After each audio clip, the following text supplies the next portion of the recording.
Às vezes sim, né? Às vezes nem segundos, milissegundos. Mas quanto mais liberdade para ser, né, mais potência orgástica uma pessoa tem. E tem que ter parceria também adequada. Né?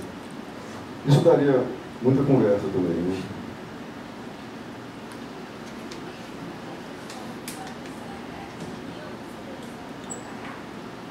Não, o caráter são expressões da personalidade. Eu vejo a personalidade como um todo. Né? A personalidade é o todo da coisa. Se a gente inclui o corpo na personalidade, inclui. O corpo está presente. A sua expressividade é o caráter, é a maneira de ser. Entendeu? Porque quando aquilo cede, quando o caráter cede, a pessoa começa a se desidentificar desses padrões de funcionamento, se a gente comparar com culturas, a gente nunca vai deixar de ser o que a gente é. Né? Você viaja para o Japão, você vai continuar sendo brasileiro. Lá, né? Você viaja para a Inglaterra, vai continuar sendo brasileiro. Chega uma hora que você mora 10 anos lá, começa a falar inglês daquele jeito, começa a ficar muito parecido, mas tem uma coisa ali que não...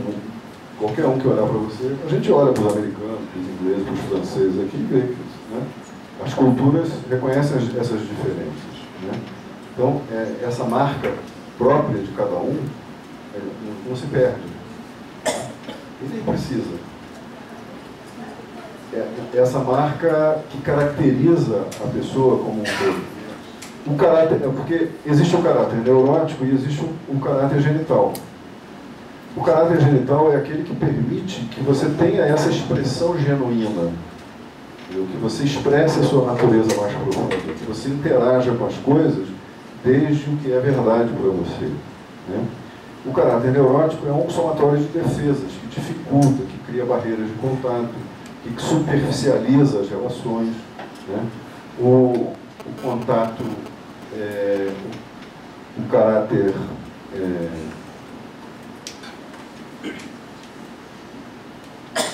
Desculpe porque o slide não está aí. A resposta veio onde ele está no computador. O caráter neurótico é um caráter que envolve a impossibilidade do sujeito ser ele mesmo. Né? Quando você está lidando com uma pessoa que parece meio artificial, que parece meio forçada, para algumas pessoas isso é gritante, é óbvio demais. Né? Mas tem pessoas que são excelentes atores. Você não vê a verdade da pessoa, ela está tão integrada no seu caráter neurótico. Né? Um empresário que cuida da família da mulher, dos filhos, tem filhos adultos e ele dá dinheiro para todo mundo depende dele. Tudo na vida dele gira em torno dele.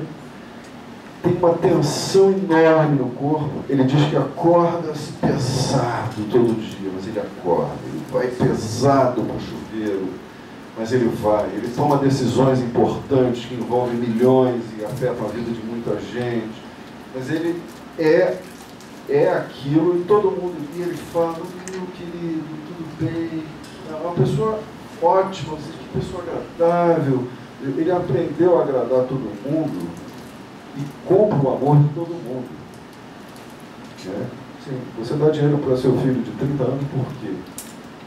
Por que ele não trabalha? Por que ele não se sustenta?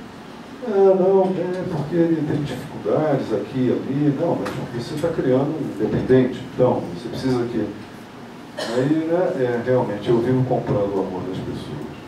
Essa pessoa tem uma tensão dentro dela de desamor muito grande. Se eu não for isso para vocês, se eu não for essa coisa que a minha família, né, eu não vou ter valor nenhum. Eu não sirvo. Então, dentro, lá no fundo, por trás desse esforço caracterológico enorme, que ele já não aguenta mais, já está prestes a infartar, tem essa luta, tem essa dissociação. Então você vê, essa pessoa é ótima, maravilhosa, tão agradável, tão simpática, fazer negócio, os meus parceiros de negócio me adoram, acham que eu sou muito bom, eu sou muito justo. Tudo que você vê de bom, de perfeito numa pessoa, de idealizável, é também a fonte de sofrimento dele. Porque ele não pode relaxar desse personagem. ele usa características de personalidade montando esse caráter, moldando esse caráter, entendeu? Quando afrouxa um pouquinho, aí começa, porra, mas aquele moleque, eu já cansei de dar dinheiro para aquele desgraçado, tá na hora daquele filho da puta aprender a caminhar com as próprias pernas. Pô, não vou dar dinheiro não. Aí começa a vir raiva. Mas pai, você sempre me apoiou, eu te apoiei o cacete, eu fui a pior coisa da tua vida, porque eu não criei um homem, eu criei um ser dependente, entendeu? Aí começa a vir, mas ele nunca falou assim com ninguém. Está todo mundo chocado comigo. Entrei no avião, olhei para o ministro sentado lá, falei, a culpa é tua, seu desgraçado. Isso aconteceu, de verdade. Ele sobrou para o ministro num voo. Ele entrou, olhou o ministro, ele estava nessa fase de se liberar do caráter, né? Enfiou o dedo na cara, o ministro ficou quietinho lá. Entendeu? E porque é quando você tem uma represa, muita coisa represada, começa a se soltar.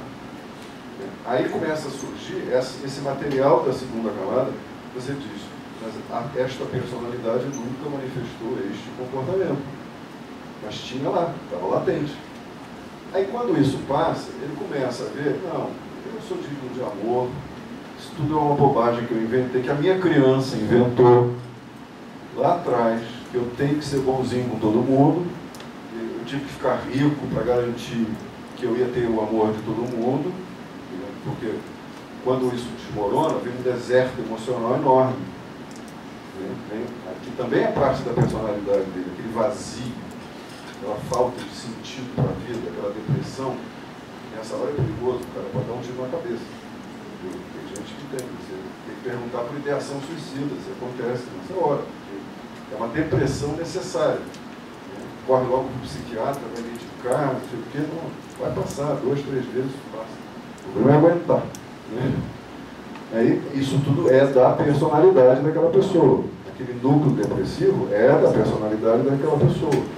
Também, mas não é a única coisa. Eu estava falando do mindfulness, né, dessa atenção aberta, quando você treina a pessoa a ver os conteúdos dela como parte, como algo que aparece e desaparece, e não como algo que ela está identificada, né, é diferente. Outro exemplo disso. Lá no Rio de Janeiro, há alguns anos, um empresário acordou de madrugada, meia-noite, pegou uma arma, atirou na mulher, todo mundo dormindo, nas 2 filhas, e depois se matou, e deixou uma carta. A carta dele era o seguinte, ele tinha falido, o negócio dele tinha quebrado, e ele dizia, já que eu não posso dar mais para as minhas meninas a vida que elas merecem, então não vale a pena continuar vivendo. Você vê aí, parte da personalidade desse sujeito. Uma personalidade bem sucedida para o mundo até certo ponto, baixa resistência à frustração, tipo borderline, né? Psicótico no sentido de não se diferenciar, porque a vida dele e a das meninas era a mesma coisa, como se vivessem numa simbiose. Né?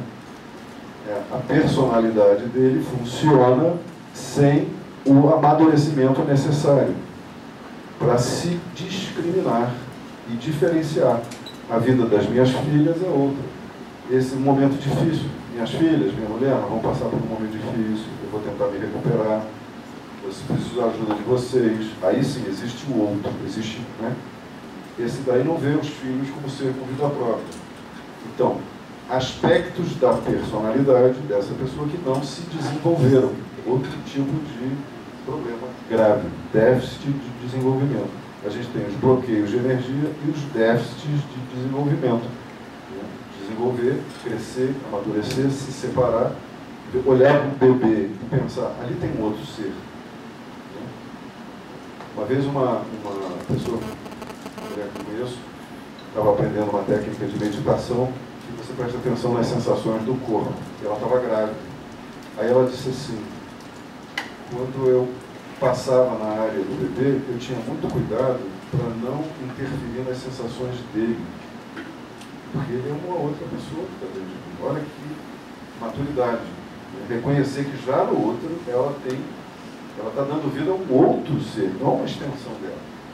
Né? Então ela podia muito bem psicoticamente dizer, não, aqui mesmo, o bebê está sentindo isso, o bebê está sentindo aquilo, o bebê não sei o quê. Entendeu? Um monte de projeção.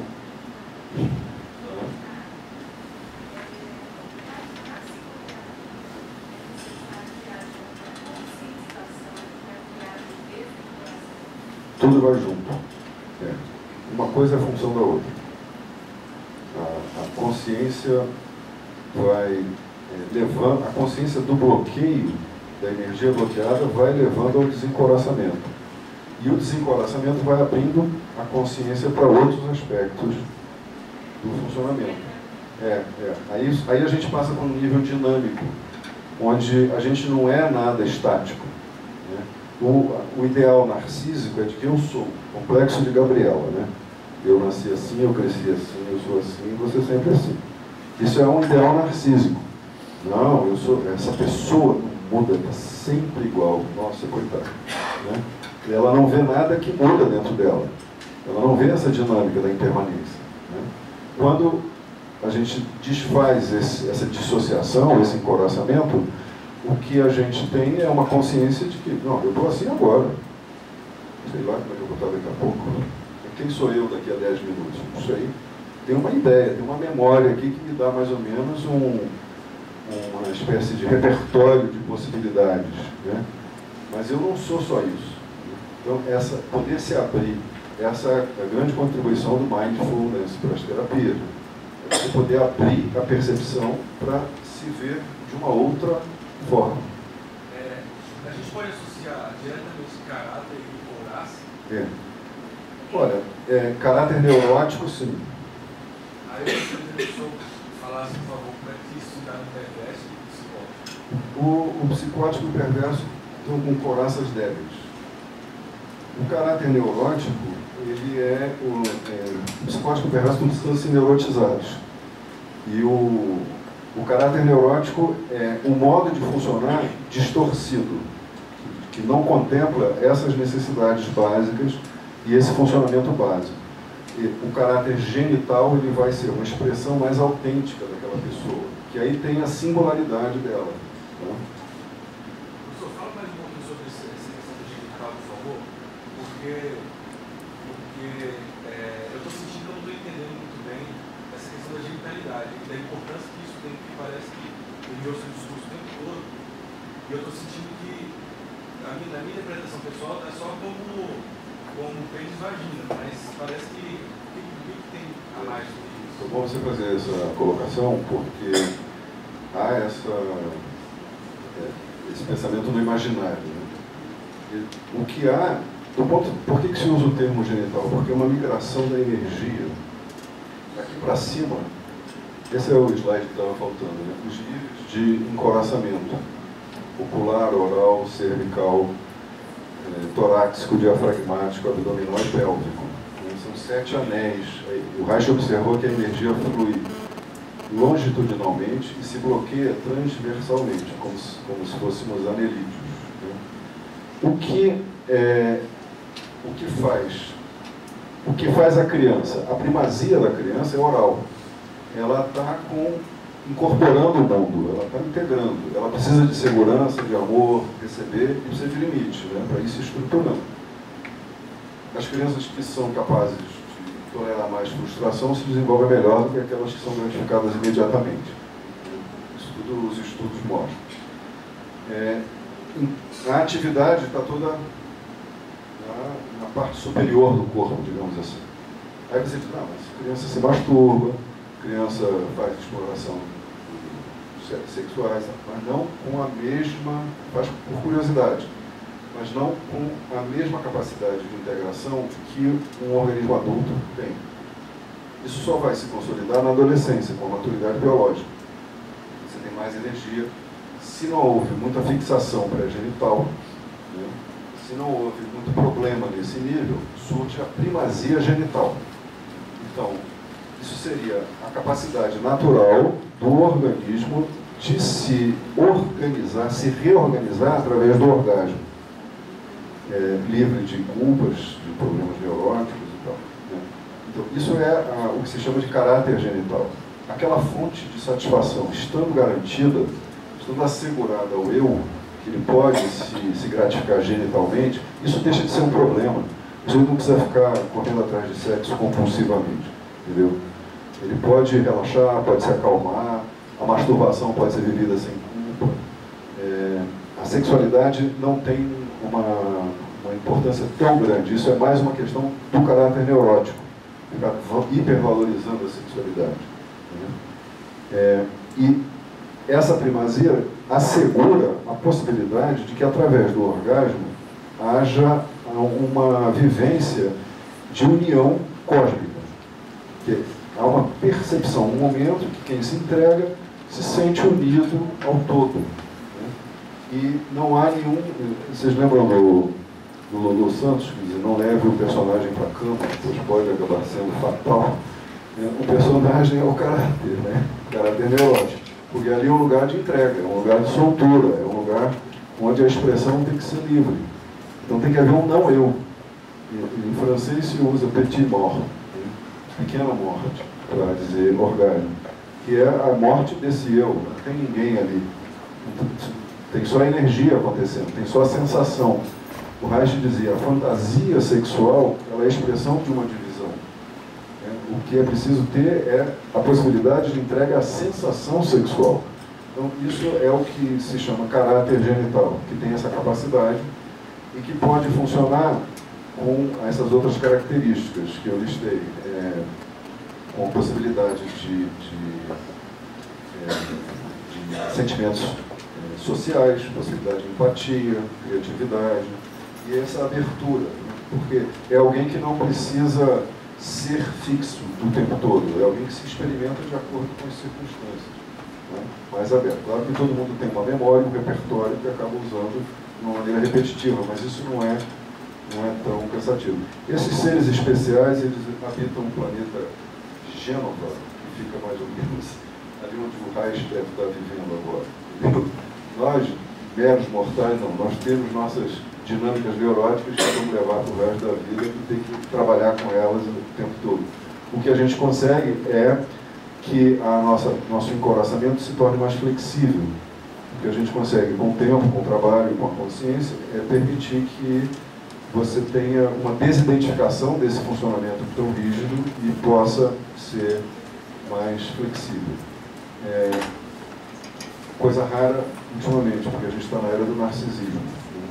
As grandes brigas conjugais, relacionais, afetivas são por causa do eu. Como você pensou isso de mim? Como você não me deu? Você me prometeu e não me deu. Então a gente tem a era dos machos frouxos, e das mulheres bebezonas, que querem ser tratadas como se fossem continuação das suas vidas familiares. O namorado tem que ser o príncipe e tem que olhar para ela como se fosse uma princesa. Então, isso tudo é manifestação de caráter neurótico. Não há não são duas pessoas adultas se relacionando a partir das suas possibilidades e limitações.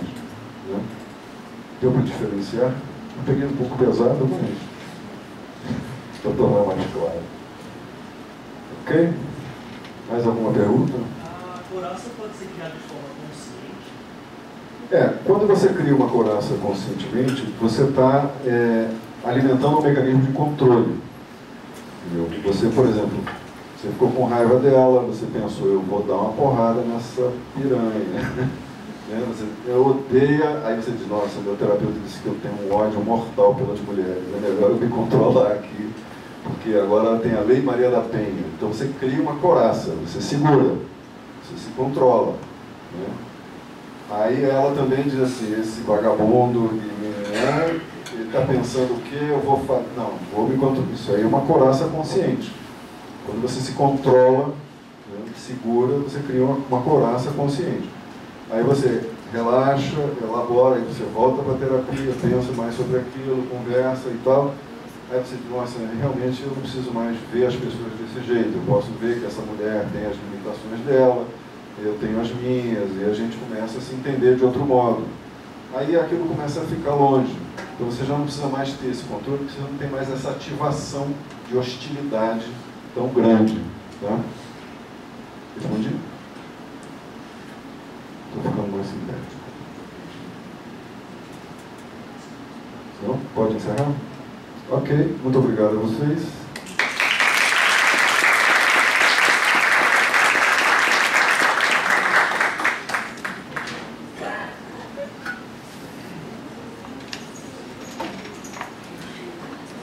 Bom, gente, queria agradecer, então, ao Ricardo, né, pela palestra, pelos esclarecimentos.